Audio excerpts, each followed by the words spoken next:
When the divorce papers came through, I didn't cry. I bought a house, a creaky colonial that leaned like it had survived every bad decision I ever made. Fresh start, I told myself. New paint, new floors, new life. That's when Cole Maddox appeared, all charm and clipboard. He was the kind of contractor who said ma'am like it was a compliment and wore sunglasses even indoors. He glanced at my cracked driveway and said, "We'll have this beauty looking brand new in 6 weeks, tops." 6 weeks. That's how long it took my ex to move in with his yoga instructor. I should have known deadlines are a man's favorite lie. Cole's quote was suspiciously cheap, almost half of what the other contractors said. But he talked like a man selling confidence wholesale. "I like helping single homeowners," he said, flashing that practiced grin. "Oh, so you're a philanthropist with a tool belt? Great." Nina, my neighbor and best friend, gave him a side-eye sharp enough to cut plywood. "Too good to be true usually means half your walls disappear," she whispered. I laughed it off. "Relax, Nina. He's licensed." She raised a brow. So was Bernie Madoff. By the time we signed the contract, the evening sun hit just right, golden light bouncing off fresh dust and big dreams. Cole shook my hand, firm, confident. I noticed his watch, gold, too clean for someone who supposedly demoed bathrooms all day. He said, "You'll barely recognize this place when I'm done." I smiled back, naive enough to think that was a promise. Turns out, he was right, I wouldn't recognize it. Not after what he did. The first delay came wrapped in a text message. "Rain's messing with our concrete schedule. Back next week." It hadn't rained in 5 days. By week 2, the back next week became a mantra. The kind of phrase you could embroider on a pillow if you enjoyed emotional self-harm. I worked from my kitchen table, surrounded by half-torn drywall and a faint smell of sawdust and betrayal. Cole's crew arrived late, left early, and always managed to look busy doing absolutely nothing. Nina would swing by with her iced coffee and commentary. "Why is your contractor painting over wet plaster?" "Because apparently gravity's optional here," I'd say. She'd shake her head. "Girl, he's hustling you." I tried to ignore it. Hope is a weird drug, cheap, addictive, and terrible for your judgment. Then came the delivery mix-up. I ordered imported tiles. What arrived looked like the floor of a public restroom. When I confronted Cole, he smiled, calm as ever. "You approved the substitution. Check your email." I did. There it was, a forwarded message I never sent, somehow confirming the change. He actually forged my approval. I felt heat rise behind my eyes, not tears, fury. "You're lying." He shrugged. "Paper trail says otherwise." That smug tone, like he'd already won. The next few weeks blurred into noise, excuses, invoices, empty promises. He always had a new story: supplier issues, crew sickness, alien abduction, take your pick. Then, one afternoon, I caught one of his workers in the yard. "Hey, where's Cole?" The guy laughed. "Probably at another site, the one that's actually paying him." And just like that, my gut feeling turned into certainty. That night, I spread all the receipts across the counter, wine glass in hand, and realized half of them didn't even match the materials in my house. Cole wasn't just lazy. He was lying, to my face, on paper, and probably to half the town. The worst part? He was good at it. Too good. But so am I. By the 3rd month, my dream house looked like a crime scene, except the criminal was still sending invoices. When I asked about the missing bathroom fixtures, Cole smiled like I'd just told a joke. "They're on back order." "They've been on back order for 6 weeks." "Well, maybe you shouldn't have changed the specs." I didn't. He leaned closer, his voice syrupy. "You did. Check your paperwork." That line again. Check your paperwork. His confidence wasn't arrogance, it was armor. He knew exactly what he was doing. So I checked. And found my signature, forged again. That's when I snapped. I drove to his office, a converted garage that smelled like cigarette smoke and broken promises. You're a liar, Cole, I said. He didn't even look up. If you paid on time, maybe we wouldn't have to cut corners. Paid on time? I showed him the bank transfers, every one of them on the date promised. He smiled wider. You think screenshots mean anything when your attitude scared off my crew? That's when I realized he was rewriting the story, turning me into the villain. The next morning, 2 white city trucks pulled into my driveway. 3 men stepped out, clipboards, hard hats, stern faces. Are you Ms. Lane? Yes. We received a complaint from your contractor. Unsafe interference with worksite operations. You're being cited for non-compliance. We're shutting the project down until it's reviewed. I actually laughed. He reported me? One inspector sighed. Ma'am, you'll need to vacate the active zone. They sealed the site with yellow tape like it was a crime scene, and in a way, it was only the victim was still standing there with her jaw on the ground. Neighbors peeked through blinds. Nina stood at the fence, wide-eyed. What the hell happened? Apparently, I said, voice shaking, I violated my own renovation.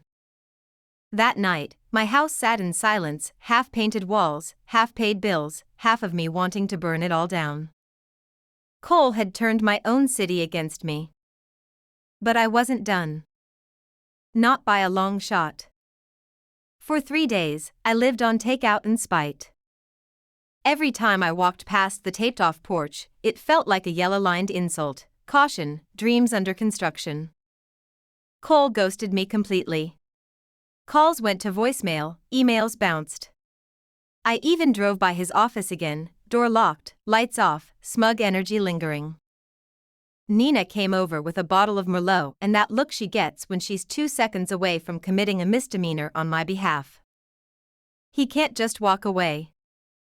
Oh, he can, I said, he's probably halfway to another gullible homeowner right now. She poured me a drink. You still got his trash? What? His invoices.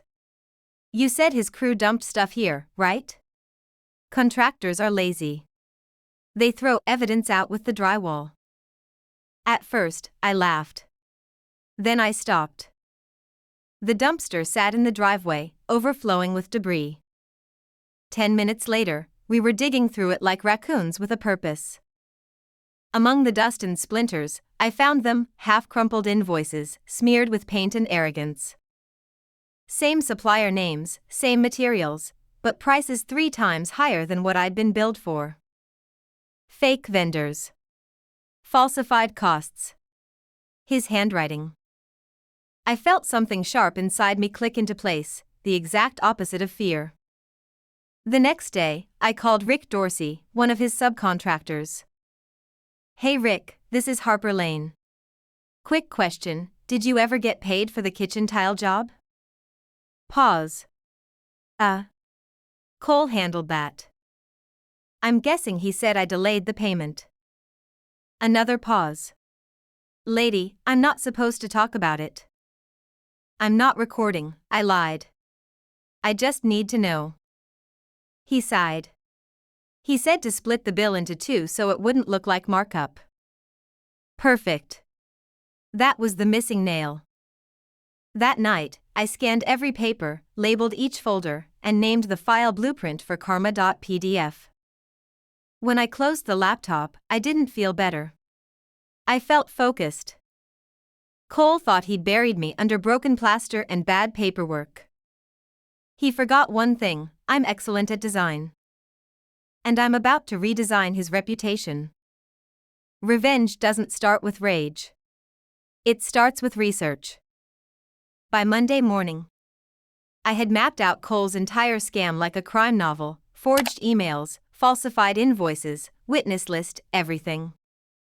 All that was missing was an audience. So I put on my innocent homeowner face and walked into Willow Creek City Hall. The fluorescent lights hummed with bureaucratic boredom until I found the right desk: Tracy Nguyen, Building Inspection Division. She glanced up, unimpressed. Permit issue? Something like that. I slid the folder across the counter like a spy trading state secrets. Inside, copies of fake vendor receipts, Rick's text messages, and one particularly creative invoice where Cole charged me for specialty imported grout, code for regular cement. Tracy flipped through the pages, eyes narrowing. Is this from your contractor? Former contractor. Present scam artist. You have proof these are falsified? I have more proof than he has integrity. That got a smirk out of her. I'll reopen the inspection file, she said. Quietly. Quietly was fine. For now. Meanwhile, Nina had her own mission. She accidentally ran into Cole at the Hammer Tap, the local bar where every tradesman went to brag. She texted me mid-evening, "He's here." Running his mouth. An hour later, she sent a voice clip. Cole's voice came through, loud and sloppy. Homeowners never check permits. You just sound confident and blame the city if it blows up. Easy money. I replayed it 3 times. Each word was a nail in his own coffin. The next day, I emailed the recording to Tracy with a single line: think of this as a design critique. That afternoon, she called. Ms. Lane, the city's opening a compliance hearing next week. You might want to attend. Oh, I wouldn't miss it, I said. After all, I designed it. I hung up, staring at the house through the window, half done, half ruined, half reborn. It wasn't pretty yet, but neither is justice.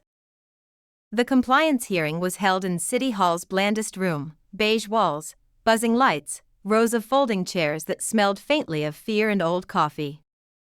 Cole Maddox strutted in 5 minutes late, sunglasses perched on his head like arrogance incarnate. He wore a navy blazer, the kind men put on when they want to look respectable for punishment. He spotted me sitting in the back and gave a smug half-smile, the kind that said I still run this show. Oh, honey. Not today. Tracy Nguyen called the session to order, voice crisp. Mr. Maddox, Ms. Lane, we're here to review multiple permit discrepancies and client complaints. Cole leaned forward, charmoozing. I'm sure it's a misunderstanding. Ms. Lane had emotional difficulties managing her project. Emotional difficulties. The way he said it, slow, patronizing, made every hair on my arm stand up. Tracy flipped the first exhibit onto the projector, one of his forged invoices. Mr. Maddox, can you explain why this supplier does not exist in the state registry? Cole blinked. It's a subcontracted vendor. Tracy slid the next page. And why the purchase order uses a fake tax ID? His smile faltered. I almost felt bad. Almost. Then she pressed play. From the speakers came his drunken voice from the Hammer Tap. Homeowners never check permits. You just sound confident and blame the city if it blows up. Easy money. The room went dead silent. Even the fluorescent lights seemed to pause. Cole's jaw tightened, his face turning the exact color of unprimed drywall. Tracy folded her hands. Mr. Maddox, the city is issuing a $25,000 fine for fraudulent documentation, immediate license suspension, and restitution to the complainant. Cole shot to his feet. This is ridiculous. She set me up. Tracy's tone didn't flinch. No, Mr. Maddox. You set yourself up. Nina, sitting beside me, whispered, "Smile, babe. Cameras." Sure enough, a reporter from Willow Creek Daily was filming for the evening news. Cole stormed out past them, muttering curses that would sound fantastic in tomorrow's headline. As the officials adjourned, Tracy gave me a small nod, professional, approving. I gathered my papers slowly, savoring the silence he left behind. When I stepped outside, the late afternoon sun hit me square in the face, the same light that had once made his promises look golden. Now it just made the truth shine brighter. A month after the hearing, the house finally started to look like a home again, my home this time, not Cole's unfinished crime scene. The air still smelled faintly of plaster dust and victory. Every morning I brewed my coffee by the window that once framed chaos, and I'd catch myself grinning at the silence. No hammering, no excuses, no fake charm. Just the creak of old wood and the satisfaction of owning my peace. The city processed the fine faster than I expected. The headline ran 3 days later: local contractor fined for fraudulent work, license suspended. And right beneath it, a picture of Cole looking like he'd swallowed a lemon whole. The comment section was pure art. He did my cousin's roof. Explains the leaks. Guess karma finally made an appointment. Each line felt like applause. Then, the envelope arrived, thick, official, city seal pressed into the corner. Inside was a check. A refund from his bond insurer, covering damages and partial restitution. $23,000. I held it up like a trophy. Nina popped the cork on a cheap bottle of champagne. To poetic justice. I clinked my glass. To late fees on karma. We sat on my rebuilt porch, watching dusk turn the street gold. Kids biked past. The neighbors' sprinklers hissed. Somewhere down the block, a dog barked at nothing. For the first time in months, the world didn't feel like it was mocking me. It was listening. Then we heard it, a sputtering old pickup engine. I glanced up just in time to see Cole's truck crawl past. Same blue paint, same white lettering, Maddox Home Design. Except someone, probably a very creative city inspector, had slapped a sticker across the side in bright red letters. City fined contractor, under investigation. He saw me. Our eyes met through the windshield. I didn't flinch. I didn't wave. I just lifted my glass, slow and deliberate. His jaw clenched. Then he drove off, faster than he should have. Nina laughed. Tell me that wasn't the best thing you've seen all year. I smiled, sharp. It's in my top 3. That night, I couldn't sleep. Not from guilt, from adrenaline. Justice is noisy when it finally lands. It buzzes under your skin. I opened my laptop and scrolled through the blueprint for karma.pdf folder. Every screenshot, every invoice, every voice clip, neatly organized evidence of how much one man underestimated me. I should have deleted it. Instead, I renamed it, Case Study, Structural Collapse of a Liar. Because someday, I knew, he'd try again. People like Cole always do. But now his name would flash on every permit database, every background check, every whisper between homeowners, don't hire him. I didn't just ruin his scam. I made him a warning label. A few weeks later, I got an unexpected email. From Tracy Nguyen. Ms. Lane, the city's hosting a safe renovation seminar next month. We'd love for you to share your experience as a homeowner who fought back. I laughed out loud. Nina, half asleep on the couch, groaned, "You're not seriously doing a TED Talk for drywall trauma, are you?" "Oh, absolutely," I said. It's time to turn revenge into public service. The day of the seminar, City Hall looked different, cleaner, quieter, almost proud. I wore a navy suit, the kind that says I learned my lesson, but don't test me again. When I stepped on stage, the room was half full, city officials, contractors, homeowners scribbling notes. And in the very last row, half hidden behind a potted plant, sat Cole Maddox. license reinstatement required him to attend ethics training. How poetic. For a moment, our eyes locked again, that same flicker of disbelief. He looked smaller now.